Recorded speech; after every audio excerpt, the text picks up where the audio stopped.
Hello, Namaskar. This is Firstpost and you're watching Vantage with me, Palki Sharma.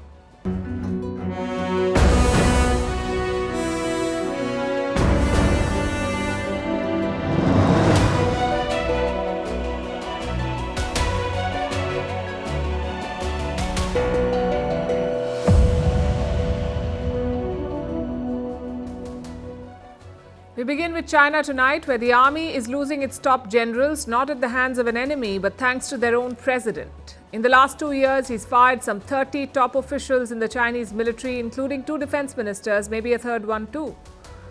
Why is Xi Jinping doing this? And what does this purge mean for the PLA? We'll bring you the full story. In Pakistan, will Imran Khan be finally released from jail? We ask because Donald Trump's team is pushing for it and the Pakistani government is engaging with Imran Khan's party. In the east, the Philippines wants to buy America's Typhoon missiles. We'll tell you why China is having a meltdown over it. In Syria, unrest in multiple cities. Can the new regime in Damascus protect the country's minorities? Despite Dhaka's hostility, India sends shipments of rice to Bangladesh as they struggle with rising prices. Donald Trump continues to mock Justin Trudeau. Even in his Christmas message, we decode the rift between the two leaders. Also, why Elon Musk now wants a town of his own in Texas. Why Mozambique remains in turmoil, now with a major prison break. What is the Anapa Certificate? That's been called India's answer to the Michelin stars. And how do you choose a New Year's resolution that you won't fail? All this and more coming up. The headlines first. Israeli airstrikes hit several targets in Houthi-held areas of Yemen. The Sana'a airport, a military base and a power station all come under attack. The Houthis slam Israeli aggression. The strikes come a day after Yemen fired a ballistic missile and 2 drones at Israel. Israeli Minister Itamar Ben-Gvir visits the Al-Aqsa Mosque compound in Jerusalem, triggering angry reactions from the Palestinian Authority and Jordan. Israel has had a long-standing ban on Jewish prayers at this site, but Ben-Gvir has repeatedly defied it. The Al-Aqsa compound has been a focal point of tension between Israel and Palestine. What caused the Azerbaijan Airlines plane to crash? A Ukrainian official claims the aircraft was shot down by a Russian air defense system, but Moscow and Kazakhstan play down the speculation. The Kremlin says, wait for the investigation to end. 38 people were killed in the plane crash on Christmas. China to build the world's largest hydropower dam in Tibet. The dam on the Brahmaputra River will be close to the Indian border. This has raised concerns in India and Bangladesh. The project could alter not only the local ecology but also the flow of the river downstream. An undersea power cable linking Finland and Estonia breaks down. It's the latest incident involving telecom cables and energy pipelines in the Baltic Sea. Last month, 2 cables linking Sweden and Denmark were damaged. Tensions have mounted around the Baltic Sea since Russia's invasion of Ukraine in 2022. And South Korea's opposition moves to impeach its acting president. This comes amid a row over the composition of the Constitutional Court. The court will decide if suspended President Yoon Suk-yeol should be removed from office. South Korea has been in political turmoil since Yoon declared martial law on the 3rd of December.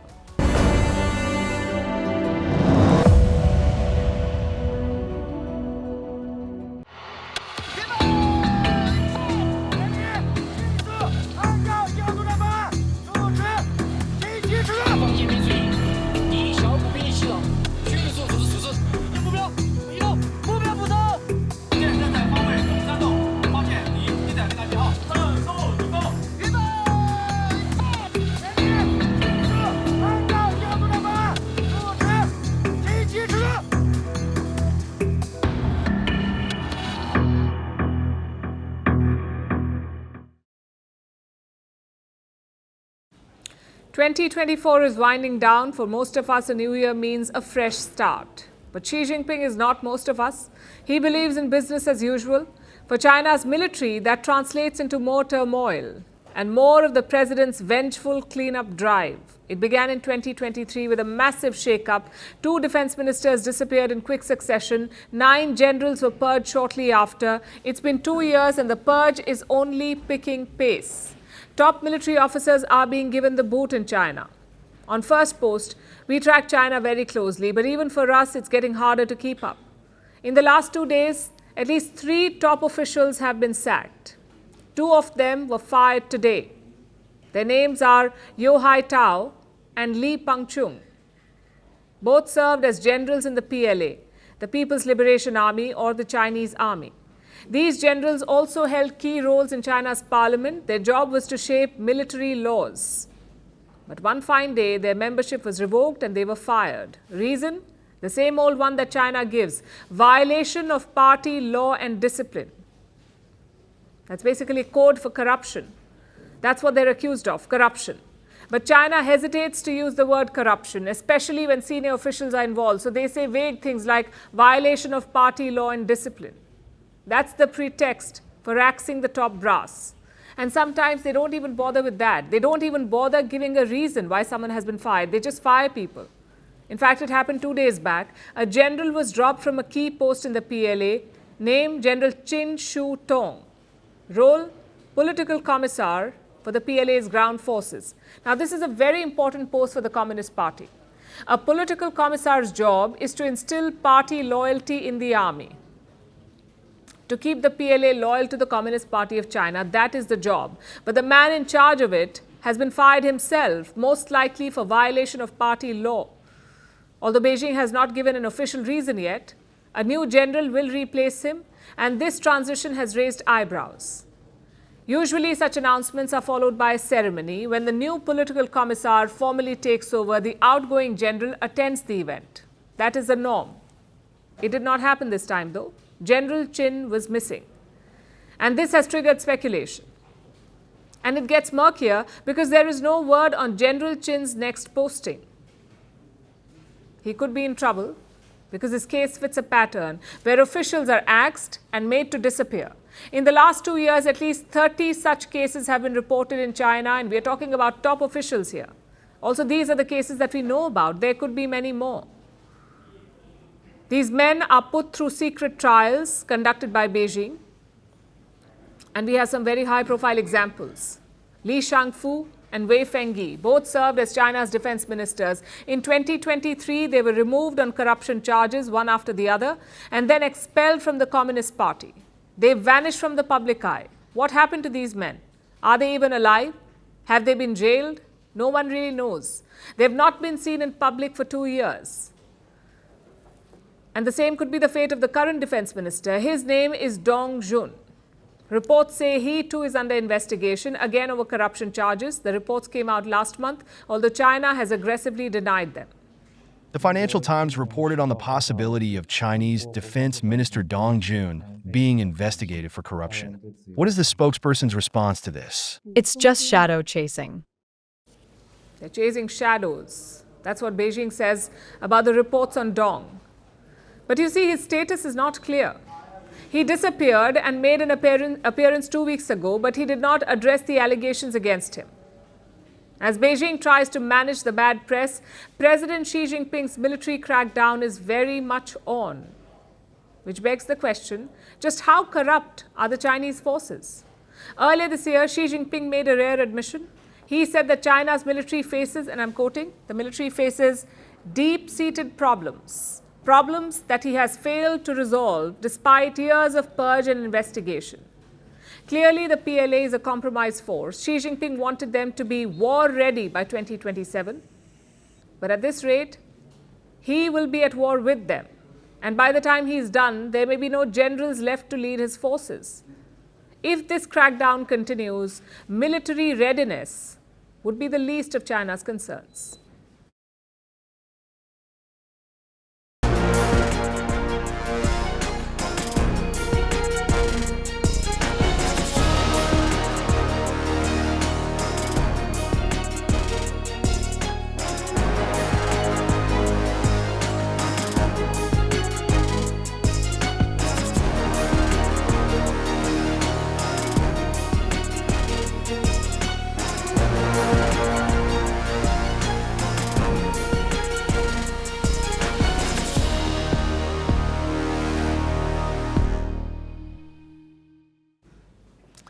Will Imran Khan be freed from jail? It seemed impossible a few months ago, but now there is serious chatter. Western countries are putting pressure on Islamabad. They want Imran Khan out of jail, and leading the charge is the United States of America. Not Joe Biden, though. It's his successor, Donald Trump. Trump has named an envoy for so-called special missions. This mainly covers hotspot areas, countries like Iran, Venezuela, North Korea. His name is Richard Grenell. He served in the first Trump presidency as well. His name was also doing the rounds for Secretary of State. So we're talking about a key advisor here. And look at what he posted recently. Free Imran Khan. That's what he wrote. It's not some one-off post either. Grenell has consistently called for Imran Khan's release. He's compared his situation to that of Donald Trump, and he says that both men are facing political persecution. He is currently in prison on a lot of the same allegations, just like President Trump, where the ruling party put him in prison and created some corruption allegations and false allegations. Imran Khan was Prime Minister from 2018 to 2022. Donald Trump was President from 2017 to 2021. So their terms overlapped. But how is their relationship? A bit hot and cold. Trump hosted Imran Khan at the White House in 2019. He called him a dear friend and great leader. But the same Trump also cut off military aid to Pakistan. He accused Islamabad of betraying the US, of playing a double game on terrorism. So what explains the sudden love for Imran Khan? One reason could be the diaspora. There are more than 600,000 Pakistani Americans. Most of them supported Donald Trump. And that includes the PAC, the Pakistani American Public Affairs Committee. It's the most powerful Pakistani group in the United States, and look at what they said before the elections. I'm quoting. We believe Trump is the candidate who will secure the release of all wrongfully imprisoned political prisoners in Pakistan. The PAC is firmly pro-Trump and pro-Imran Khan. They also have close ties to Richard Grenell. He has praised this group a number of times in the past. He's also toured their mosque on Tuesday. So there is a domestic angle in this case. But is that all? We ask because it's not just the Trump camp. Even Joe Biden is turning the screw. This week, Washington slammed Pakistan's military tribunals. They also sanctioned Pakistan's missile program. Same in Europe and Britain. London also condemned the military trials in Pakistan, and the European Union went a step ahead. They have threatened to cut off a preferential trade deal with Islamabad. So what explains this pivot? And could it lead to Imran Khan's release from jail? Prime Minister Shehbaz Sharif of Pakistan appears to be softening his position. He has formed a special committee for talks, a committee to explore a deal with Imran Khan's party. The party is called the PTI, the Pakistan Tehreek-e-Insaf. Today, Imran Khan's family and lawyers met him in jail. Afterwards, his sister revealed his demands. Listen to this. आप 3 supreme court के जजेस की senior most जजेस की आप एक commission बनाएंगे. उन सीनियर मोस्ट जजेस के नीचे वो तहकीकात करेंगे 9 मई की और 26 नवंबर की. दूसरा मुतालबा ये है कि जो नाजायज कैद में लोग हैं इनको रिहा किया जाए.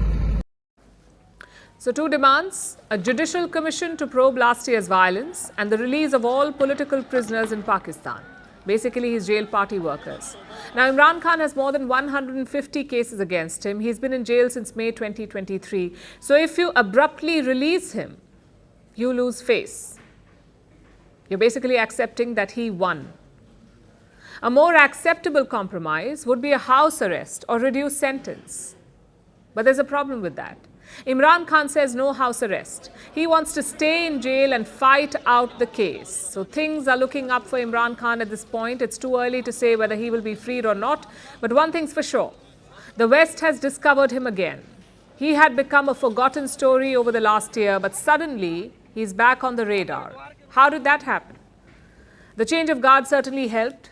Let's rewind to 2022 when Imran Khan was ousted. He blamed the West. He said the United States and Britain plotted his downfall. And who was in power then? Joe Biden and the Democrats were in power in the US and the Conservatives in the UK. Both those players have been voted out this year. And the new regimes are sympathetic to Imran Khan. In October, around 20 British MPs urged London to intervene. They asked the UK Foreign Secretary to push for Imran Khan's release. And one of those MPs was Jeremy Corbyn, the former leader of the Labour Party. Frankly, it's hard to pinpoint one reason for this pivot. It's a combination of Western politics and changing strategic realities. For instance, Shehbaz Sharif has pushed Pakistan closer to Western rivals. He's buying Russian gas. He wants to join the BRICS. And he's talking about a unified Islamic currency with Iran. Chances are the West does not like any of that. So Sharif and the generals have two options here: concede to Imran Khan or deal with Western pressure. His ministers are peddling desperate stories now. The defense minister of Pakistan has called Imran Khan an Israeli asset. He says the campaign for his release is also being spearheaded by Israel. Just classic Pakistani anti-Semitism. But either way, one thing is clear. There could be a churn looming in Pakistani politics. It goes without saying that India must be ready for it. Our next story is about China and the Philippines. A war of words is brewing between the two countries. Beijing is furious with Manila. China has been issuing warnings, giving lectures and turning its state media machinery against the Philippines. Why? Apparently because the Philippines has the audacity to try and protect itself. On Monday, the Philippine Army gave a press briefing. Their commanding general was delivering the year-end address. He spoke about the Army's future plans, including possibly buying missile systems from the United States. That lit the spark. And China had a meltdown because the Philippines said it was considering the Typhoon. The Typhoon is a missile launcher. It is a mid-range system capable of firing two types of missiles, the SM-6 and the Tomahawk.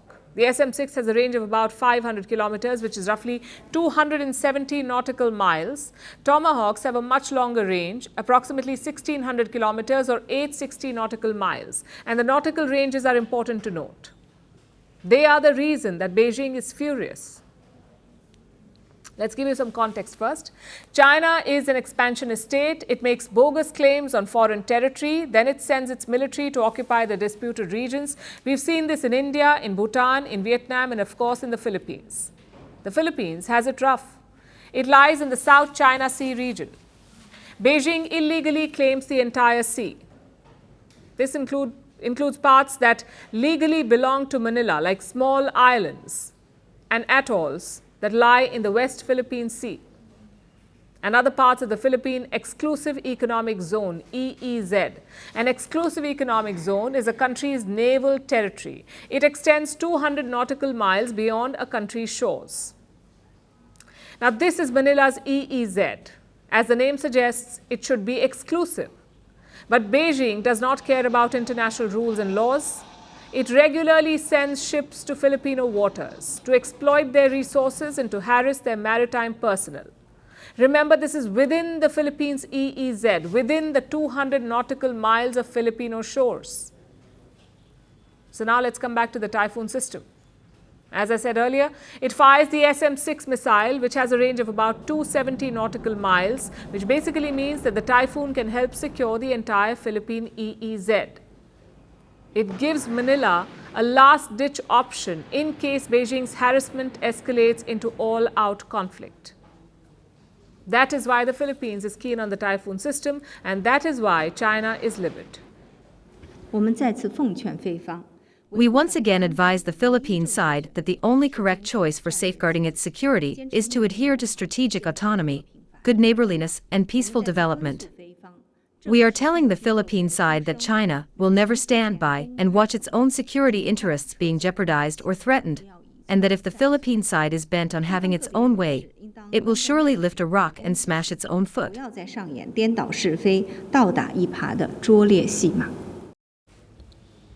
China has been issuing these warnings for the past few days, ever since the Philippine Army announced its intention to buy the Typhoon.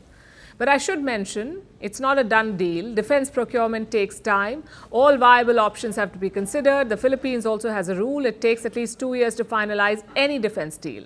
Manila has not budgeted the Typhoon for 2025 either. So if this deal takes place, it will be far into the future. That being said, there is already one Typhoon system in the Philippines. The US deployed one of their own in the month of April for joint drills with the Philippines. Those drills wrapped up a while ago, but the typhoon is still there. This could be an American sales tactic, getting the Philippine forces used to the typhoon so that there won't be any training time needed if they buy one. And this has further incensed China. The Philippine side once said publicly that the Typhoon system would only be used for a routine exercise, promising to withdraw it upon the completion of the exercise in September this year. But then it changed its statement to say that it hoped to deploy the Typhoon system permanently, and it was even prepared to purchase the system. This is a typical case of breaking one's promise and reneging on it. At present, who are the ones who keep provoking the South China Sea? And who are the ones who are cooperating with the extraterritorial forces in showing off their force? And who is violating the law under the banner of international law? The countries of the region can see this clearly.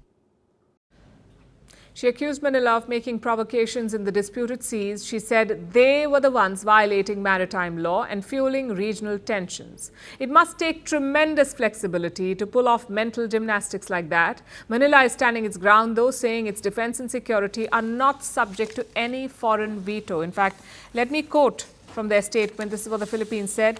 If the Chinese Communist Party is truly intent on reducing tensions and instability in the region, they should cease their saber rattling, stop their provocative actions, halt their interference in other countries' internal affairs, withdraw their illegal presence from the Philippines' EEZ, and adhere to international law. There isn't much chance of that happening, so Manila should do what's in their best interest. If they don't, Beijing is likely to take advantage of any openings they find.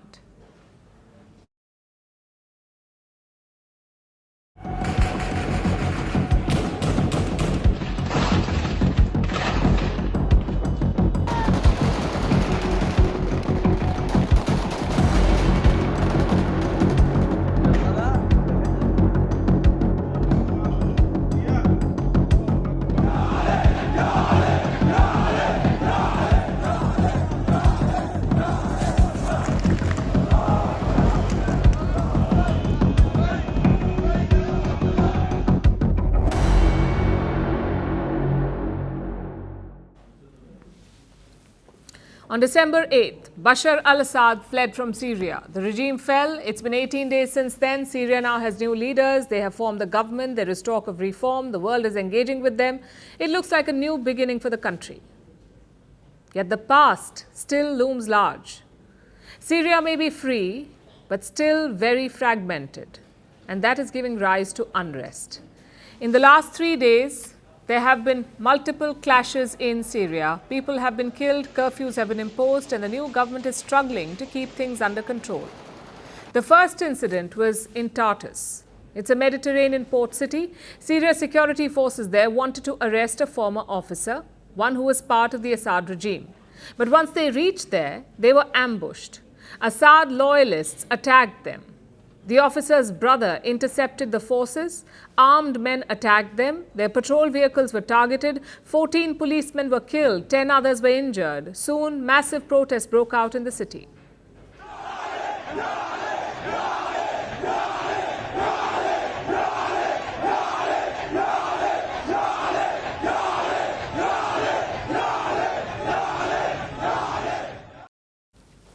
The second incident was in Homs, another city in western Syria. Protests broke out here too, but this was over a viral social media video. It showed an attack on an Alawite shrine. The residents did not take it well. They descended on the streets to protest. There were some gunshots too. The Interior Ministry says the video is old. It's from late November when the rebel offensive was underway. They also don't know who attacked the shrine. They say it was by unknown groups. But that has not quelled the protests. And beyond Tartus and Homs, demonstrations also broke out in other parts of Syria, like the port city of Latakia and Assad's hometown of Kardaha. Now, all of these incidents have something in common. It is the Alawite community. They are a sect of Shia Islam, but they have their own distinct beliefs and practices. And this sets them apart from Shia and Sunni Muslims. The Alawites are one of the biggest minorities in Syria, making up for about 10% of the population. Historically, the Alawites were marginalized. They faced constant oppression, but that changed with Hafiz al-Assad. the father of Bashar al-Assad. The Assad family is Alawite, and they ruled Syria for 5 decades, which gave the community some serious clout. But now that the Assad regime has fallen, the Alawites face an uncertain future. Many of them fear revenge. There is no need for the events that happened in Tartus, and HTS must hit those who went out in protests with an iron fist because we were under the control of a bad regime. While they're going out and doing all this chaos, there will be no civil war. All those were remnants of the previous regime. Some of these fears are justified. Extremist rebel groups have threatened the Alawites before. There are videos of them saying that we will slaughter the Alawites. And all of this has alarmed the community. They fear that they will pay the price for Assad's crimes. But Syria's new rulers have been quite clear in their messaging. The HTS has reached out to Alawite leaders. They have tried to engage with the community. They have published multiple statements, all of them saying that minorities will be respected, and that the real enemies are not the Alawites, but the people linked to the Assad regime. There are two sects, the Alawite and the Assadi. The Assadi sect, who are trying to destabilize the security of our country, they will be burnt. Syria is ours. Syria is for everybody. It is not for the Assad family, and there is no fear in the new government. We will have to see if the HTS sticks to its words. In the meantime, the Alawites are caught in a limbo. The mistrust between communities is deep-seated. They fear retaliation, and it's this fear that is feeding the unrest. The new government in Damascus is struggling to address it, and that perhaps is the biggest challenge for Syria's new leaders: to build a future without repeating the mistakes of the past. Can Syria turn its fragile peace into lasting progress? Or will old wounds reopen to define its new chapter? For now, all eyes are on Damascus. Now let's talk about India and Bangladesh. The two neighbors have struggled to find common ground. Mohammad Yunus's appeasement of Islamist forces and the calls to extradite Sheikh Hasina have strained ties. But there may finally be an opening. As Bangladesh struggles with inflation, India is stepping up to help. India is delivering rice shipments to Bangladesh. The first consignment arrived at the Chodagram port today. It was carrying over 24,000 metric tons of rice. Remember, rising prices have become a growing challenge for Bangladesh. Even the International Monetary Fund or the IMF is concerned. Indian shipments could help Dhaka control prices. But can they pave the way for a much-needed reset in the relationship? Our next report explores. Meet the MV Tane's Dream. It's no ordinary vessel. It's on a mission of firsts. Today, it delivered India's first shipment of parboiled rice to Bangladesh. The ship docked at Chodagram port and marked a milestone for the two neighbors. The rice deliveries will help Bangladesh fight inflation. It remains well over 11%. Even the IMF or the International Monetary Fund has expressed concern. A team from the IMF recently visited Dhaka. It expressed concerns over the high food inflation in Bangladesh. The IMF believes it won't come down anytime soon, which is why the rice supplies from India are crucial and timely.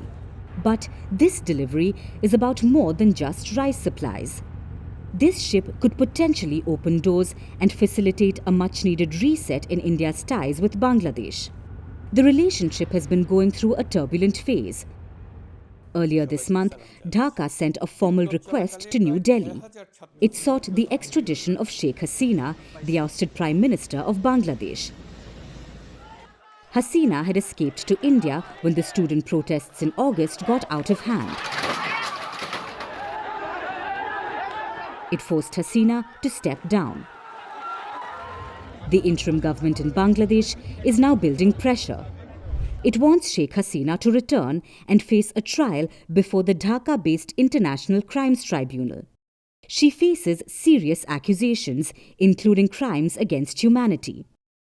This extradition request will test India's efforts to stabilize the relationship. India made an outreach just this month alone. India's Foreign Secretary Vikram Misri had visited Dhaka. He met with officials from the interim government of Bangladesh. This included Chief Advisor Mohammad Yunus. During the visit, Mishri highlighted how the two neighbours could benefit from a strong relationship, particularly on the economic front.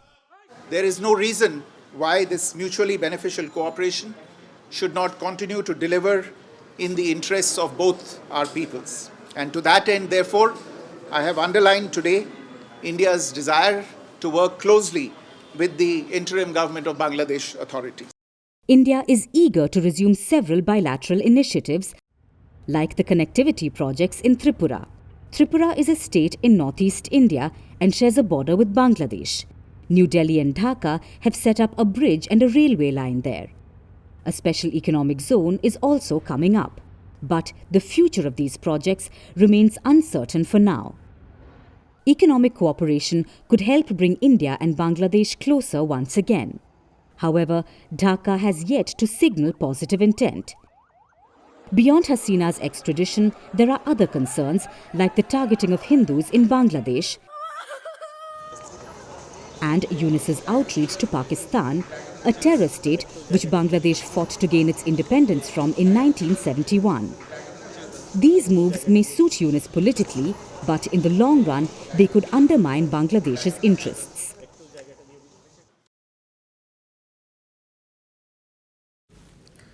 Most world leaders release Christmas messages. They talk about happiness, about peace, and sometimes about reducing divisions. Yesterday, Donald Trump also released a Christmas message. Let's just say it was very different. Let me quote from what he said. Merry Christmas to Governor Justin Trudeau of Canada. If Canada was to become our 51st state, their taxes would be cut by more than 60%. Their businesses would immediately double in size and they would be militarily protected like no other country anywhere in the world. This is from the incoming President of the United States. He is openly asking Canada to join his country. It was funny the first time. It was less funny the second time, but now it's downright insulting. Yet what is Justin Trudeau doing about it? Nothing. He can barely keep his government afloat. There's no way he can take on Donald Trump. But the running joke does raise questions about this relationship. Why does Trump dislike Trudeau? I mean, he's picked fights with other leaders too, but with Justin Trudeau, it seems personal. We can think of 3 reasons why. One is ideology. Trudeau bills himself as the liberal darling, whether it's on LGBTQ rights or minority issues or climate change, and Donald Trump is the exact opposite. He is the conservative darling. Secondly, Trudeau has a close relationship with Trump's arch nemesis, the man who drew Trump to politics, Barack Obama. Both of them share a very close bond. In fact, Obama endorsed Trudeau twice, once in the 2019 election and then again in the 2021 election. I bet Trump does not like that. Which brings us to the third reason, Trudeau's own actions in the first Trump presidency. Let me take you back to 2019. The UK was hosting a summit of NATO leaders. Trump, Emmanuel Macron and Boris Johnson were huddled together and Trudeau decided to crack some jokes. That too at the expense of Trump. Just one problem though. His so-called jokes were caught on a hot mic. Listen to this. It was like this, he takes 40 minutes.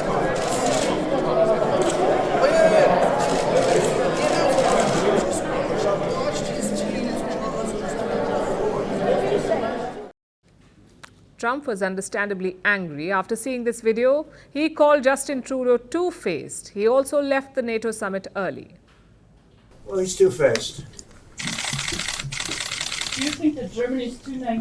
And honestly, with Trudeau, he's a nice guy. I find him to be a very nice guy. But, you know, the truth is that I called him out on the fact that he's not paying 2%. And I guess he's not very happy about it. To be fair, Trump is a tough customer. He doesn't filter his words, he can fire off insults, and he doesn't respond to reason. But you must admit 2 things about him. 1, he responds to strength. And 2, he has forgiven some of his bitter rivals. Just think back to his first term. Trump had a major rivalry with Kim Jong-un. He called the North Korean leader Rocket Man and Maniac, even threatened to launch nukes at him. But the same Donald Trump also reached out to him. He met him thrice in less than 1 year, also exchanged handwritten letters with him, which means you can find ways to work with Donald Trump. Japan's Shinzo Abe did it. Benjamin Netanyahu did it. Emmanuel Macron did it, and India's Prime Minister Narendra Modi did it. But Justin Trudeau simply cannot, and we get it. Trump is not your conventional world leader. Your normal diplomacy will not work with him. But he is the US president-elect. If you want a working relationship, you need to be innovative. You need to display tact and maturity. Neither of those are Trudeau's strengths. Of course, there is a silver lining in all of this. Trudeau's own lawmakers are trying to topple him. He doesn't have a majority in Parliament, and elections are slated for October next year, possibly earlier. So this rivalry with Donald Trump won't last much longer.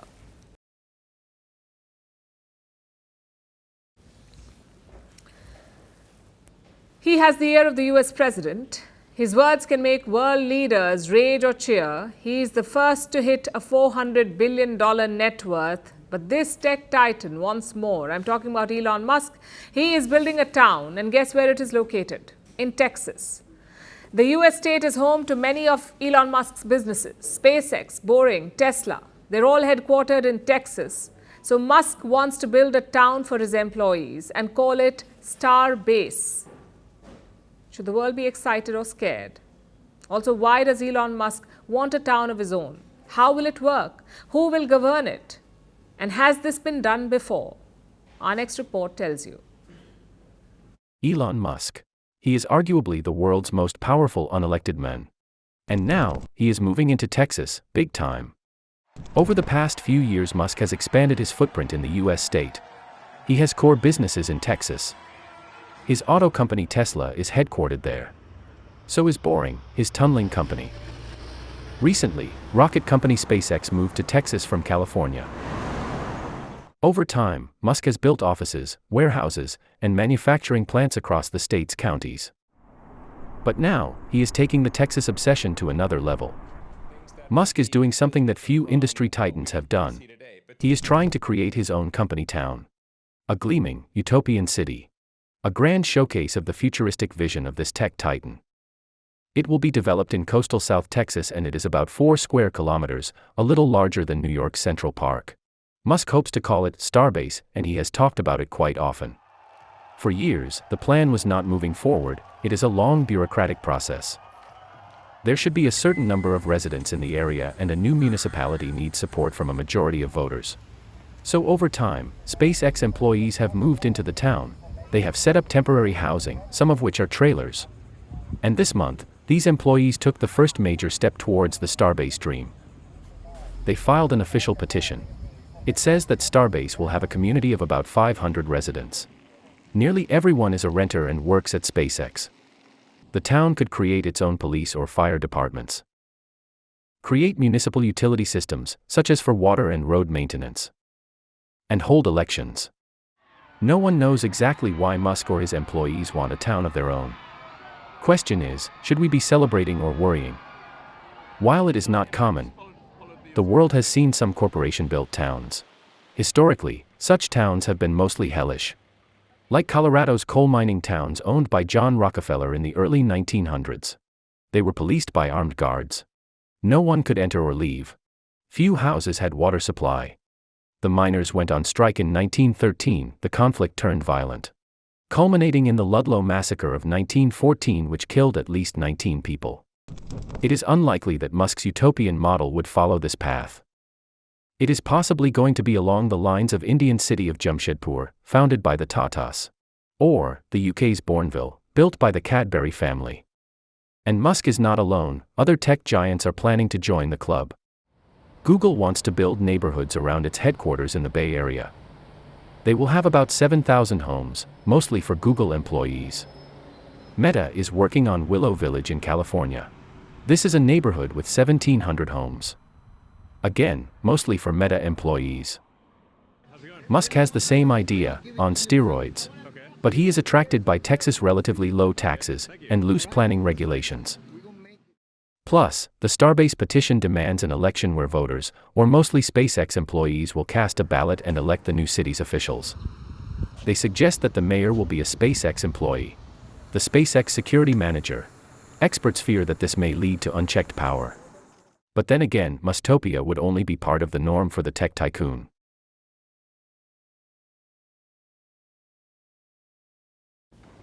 In Africa, Mozambique has been in the headlines. It's a country in the southeast. There was a massive prison break in the capital, Maputo. It took place on Christmas Day. More than 1,500 inmates escaped. Most of them are still on the loose. Let's show you some footage from the prison break. You can see the prisoners gathering in the open. Then they started running towards the same direction. A prison wall was knocked down and hundreds managed to escape. It wasn't a simple getaway, though. At least 33 people died during the prison riot and 15 others were injured. The riot and subsequent prison break took place at a high-security facility. It holds dangerous criminals and terrorists from Mozambique's restive north. Mozambique's police chief gave a grim update on the situation. This confrontation with the inmates in the vicinity of the central prison resulted in 33 dead and 15 wounded. In subsequent search operations for the inmates, we managed to recapture 150 inmates who are currently in several police stations. What we expect after the escape of 1,534 inmates who committed major crimes in the country is that in the next 40 or 48 hours, there will be a dizzying increase in crime in Maputo. Increase of all types of crimes because they are specialists in all types of crimes. There will be an increase in robberies, assaults, rape of women, car theft, armed robberies, even kidnappings. 90% of the inmates were still on the loose as of last night. Mozambique is preparing for a spike in crime, as you just heard him say, and possibly terror. At least 30 terrorists were among the people who escaped. So how did this happen? How did the wall at a high-security prison get knocked down? There are two versions of the story. Mozambique's justice minister says the riot started inside the prison and the prisoners then managed to escape. But the police commander has a different outlook. The circumstances that occurred during the attack at around 1 p.m. Today, a group of subversive demonstrators approached the vicinity of the prison, making noise with their protests, demanding to release the prisoners serving their sentences there. They took them out of the cells, or out of that prison, about 1,534 inmates. The protesters took them out and left with them.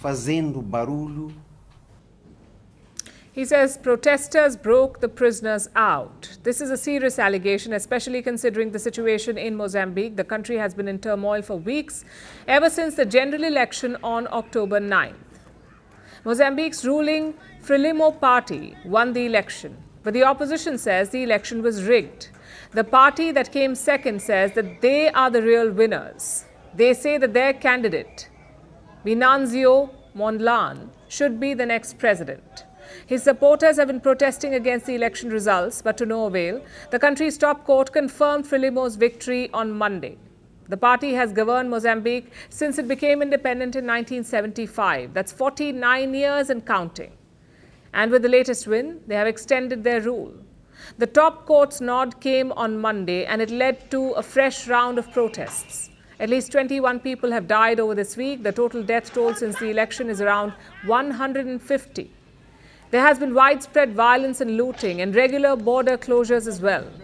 The opposition candidate, Mondlane, has fled Mozambique, but he's still calling for more protests. He says the latest violence is a plot by the ruling party to declare an emergency. The same police who were murdering before are almost encouraging people to attack, to steal. It's more than clear that this vandalism has to do with a plan that was already made, that wasn't successful before, which was to declare a state of emergency, which didn't work, and now they're doing it again. You have Mozambique's protesters on one side and the government on the other. Both accuse each other of fomenting the violence. Mozambique has been left crippled by the unrest, and now it has to deal with criminals on the loose as well. We'll keep tracking this story as it develops.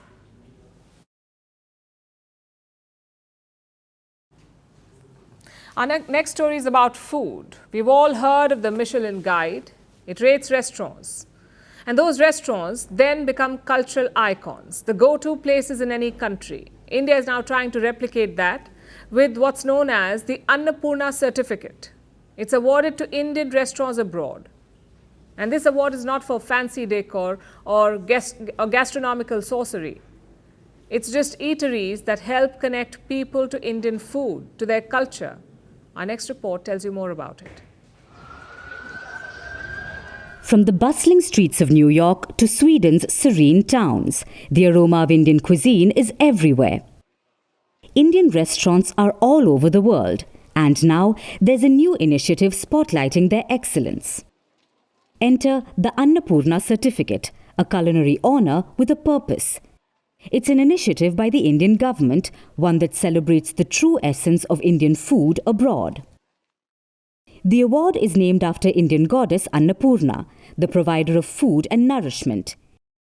Any Indian restaurant abroad can qualify, but only those that stand out can win. These are restaurants that go beyond just serving food. Those that actively promote Indian cuisine, especially among local communities. The goal is to uncover hidden gems, everyday eateries that connect people to the rich tapestry of Indian flavours. In 2023, the first set of awards were handed out. 6 restaurants received the Annapurna certification. Amber India Restaurant in the United States, Balaji Dosai in Sri Lanka, Indian Street Food and Company in Sweden, Mumtaz Mahal Restaurant in Oman, Namaste Indian Restaurant in Mongolia, and Naans and Curries in Costa Rica. All of these winners reflect diversity and excellence, from the shores of Oman to the bustling streets of Stockholm. These restaurants aren't just eateries, they are ambassadors of India's rich culinary heritage. Which makes this Annapurna certificate more than just an award. It's a cultural beacon, guiding food lovers to the best representations of Indian cuisine. Because food at the end of the day is soft power. Any cuisine is a form of cultural diplomacy. Look at the Michelin star system, an iconic symbol of excellence in the culinary world. It has not only redefined fine dining, but also turned restaurants into cultural destinations. People add Michelin star restaurants to their travel itinerary, waiting for months to snag a reservation. Similarly, the Annapurna certificate can help shine a spotlight on the global impact of Indian cuisine. With over 30 regional varieties, Indian food is as diverse as the country itself. It's a melting pot of cultures, spices, and techniques. Each bite tells a unique tale. In 2022, Indian cuisine was voted the 5th best in the world, with 460 dishes contributing to this popularity. And this isn't just a cultural phenomenon, it's also a significant contributor to the economy. In the United Kingdom alone, the Indian restaurant sector employs around 100,000 people. So this initiative wants to highlight all of that. Because at the end of the day, food is more than just sustenance, and it's more than a seal of authenticity. It's a passport to the true essence of Indian flavours. Because food isn't just sustenance, it's a connection, a way to find home, one meal at a time.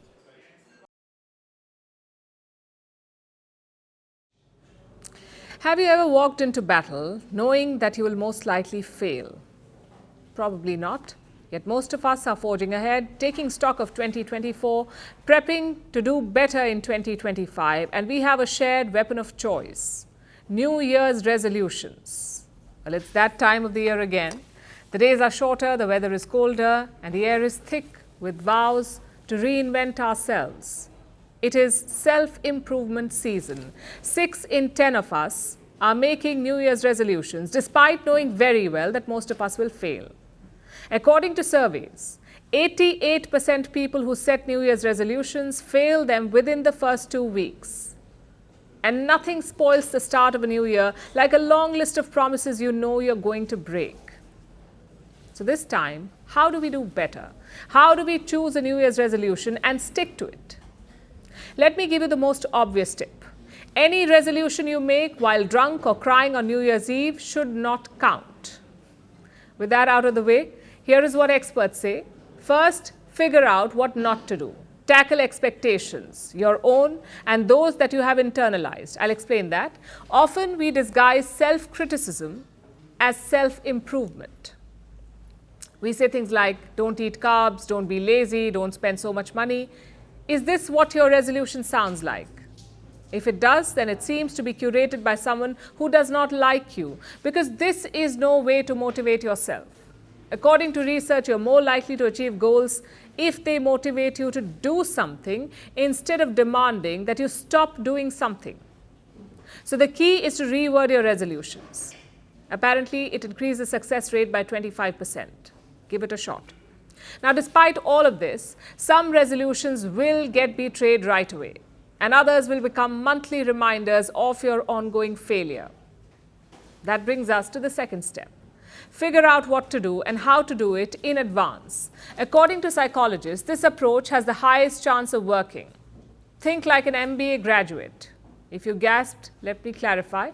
This approach is a corporate strategy. It was devised in the 1980s by a management consultant. It has been criticized on several occasions. Critics say it is too goal-oriented, yet it is ubiquitous.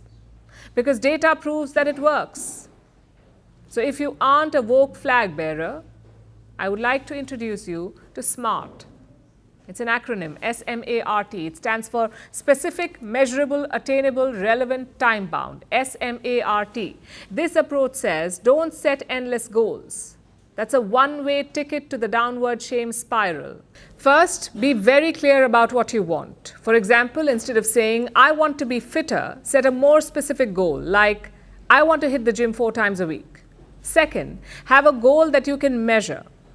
Start small. It may sound counterintuitive, but small changes can lead to great success. And make the goal quantifiable. Because without it, a goal is just a dream. Third, have a realistic goal.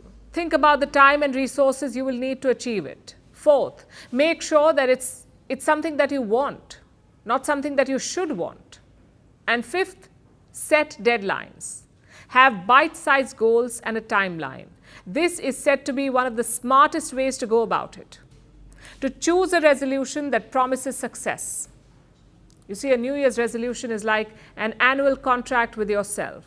It is automatically high pressure, and any time is a good time to change. So you can ignore the whole shebang, but if you do plan to go ahead with it, cut yourself some slack, and know that with a little care and preparation, you can resolve to win your New Year's resolution.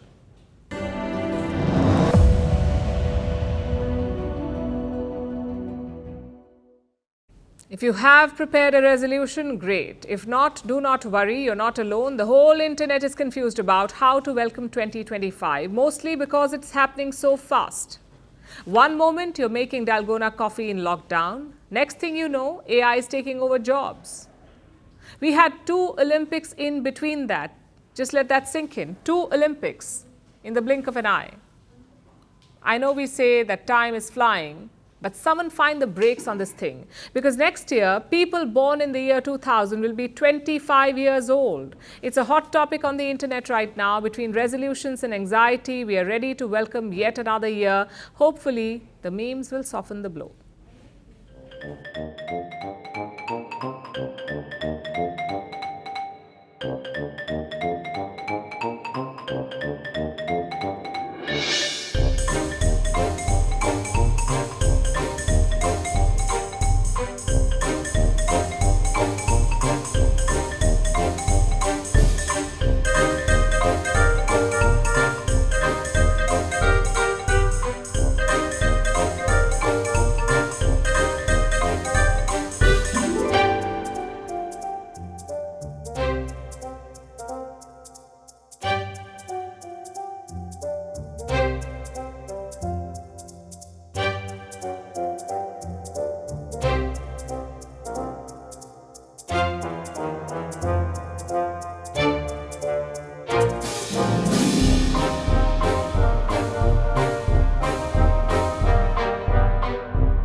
And now it's time for Vantage Shots, images that tell the story. The Israeli military blows up several tunnels in the Gaza Strip. A drone aerial tour showcases the White House holiday decorations, and rescuers help skiers stranded on a broken chair lift in the French Alps. Finally, we're taking you back in history. On this day in 2004, the Indian Ocean tsunami ravaged coastlines across 12 countries. It was caused by a large underwater earthquake near Sumatra. The tsunami caused widespread destruction and claimed more than 200,000 lives. It remains one of the worst natural disasters on record. Today, countries like India, Sri Lanka and Thailand mark the 20th anniversary of this disaster with vigils and prayers. We're leaving you on that note. Thank you for watching. We'll see you tomorrow.